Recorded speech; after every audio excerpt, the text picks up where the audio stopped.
السلام عليكم ورحمة الله أصحابتي عمتشرين جنال كسو دوادا maanta waxaan iihaynaa hilib geel isteeg ka shidan tahay saa u kari doonana la arkaysiin laf malahan waa u jeedin waa soo jarjaranaa insha Allah saana u jarjaraa ilaahay meela socda asxaabtayda aan jeclahay subscribe daha wixii oo su'aal qabo commentiga iigu reebaan insha Allah halkaas iskala soconaynaa hilibka saas u soo jarjaraa asaga dhan khafiifkaas ka soo dhigaa ma garateen wax shul qodan ma rabi insha Allah saas iskula soconaynaa waxa soo qaata saxan saliida ku soo shubta kadib waxa ku darayaa toon saliidas la ku karinaado ilaahay idmo saliid kale tan ku kari dooni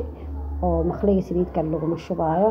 waxa ku waxeenaya toontaas ku darayaa toonta marka ku daro waxa kale ku dari doonaa kabsar caleen iyo toon ay kana gooni u tuman oo meel ku diyaarsada ku soo darayaa ilaahay idmo asxaabtayda ila socda waxa kale ku soo dari doonaa curry powder oo ku soo darayaa Cumtashireen janaal waa meesha naga daawanaysiin mar walbo waxa kale ku soo darayaa cusbo ku soo darayaa curry powder si fiican ugu daro waa ka soo la socotiin asxaabtayda asxaabta waxa kale ku soo darsanayna cusbo u jeedin cusbada qiyaasta jecesha ku darsanaysa aniga kale hilibka waan jeclahay ma sha Allah hilib yar oo dhanaan oo kala arag oo shaqo badan ka rabin oo hol fududeys oo 1 2 3 leh oo hal mar ka soo tuuraysa asaga dhanba waxa sameeynaa marka hilibka dhan ku soo dhexridaya saas ugu soo dhexlabaaya saa u jeedin hal mar ku soo wada ridaya ku soo dhexlaba asaga dhan kadib saliida cabaar la dhigayna inuu cabaar dhuu qaarna saliida iyo carafta isku darnay oo ku daboolaya asxaabta u jeedina filaa ku daboolaa mid kale hilibka si fiican u karsatid hadarabtid waa ina 10 bilow ilaa dhamaad aad la socotid sababtoo markaas waa fahmaysaa wixii sa u kari oo kala u karsanay adigana kaama halaawaa laakiin hadii aad mood sidoo boobsi isdhihii sidoo kaleeto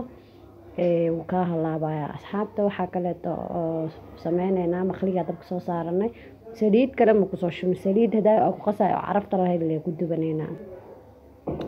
oo ku soo riday kadib waxa sameeynaa waa gidgidinaa hadana waa gidgidinaa ilaa uu ka gaduudo saas u gidinaa habo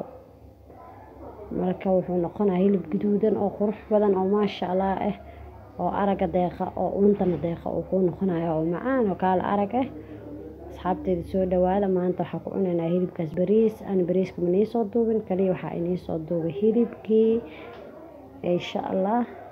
asaga ka wada faa'iideysan doona bariis qof walba uu yaqaan in kasto si kala duwan loo karsado asxaabta waa ka aruuriyay waa kaasa haddana inta yarta iyo hartay aan ku soo darayaa waa kaasa u jeedin inta yarta iyo harta ku soo darayaa saliid kuma shubaay dhagaha si fiican u fura saliidii aan ku qasata la ku dubanay wax kale ma jiraan kadib waxa sameey doonaa basasha iyo barbarooni saliid yar karkarsada sida beerka camal basasha barbarooniga waa ku daray waxa kale oo ku soo darayaa curry powder yar iyo cusbo yar asagana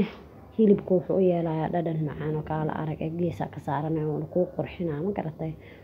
inka qofka aqoon hada habarto ki yaqaanan oo yaqaana welcome asxaabta Cumtashireen janaal anaga la socotiin subscribe daha halkaas ma sha Allah saas barbarooniga qurux badan ka soo baxay waa u jeedin hilibkan gees yar ka saaray asan dhanaan waa hilibkan dhanaan waa kala arag maba ku deeqay marka cunayso ma fahanto qofkii samaysta la ka saaki asmaysan hada haga gaar ah dhihi lahay asxaabta subscribe saara nala socda mar walba fiidiyoyaal qurux badan insha Allah taala soo gali doona salaamu alaykum warahmatullahi wabarakatuh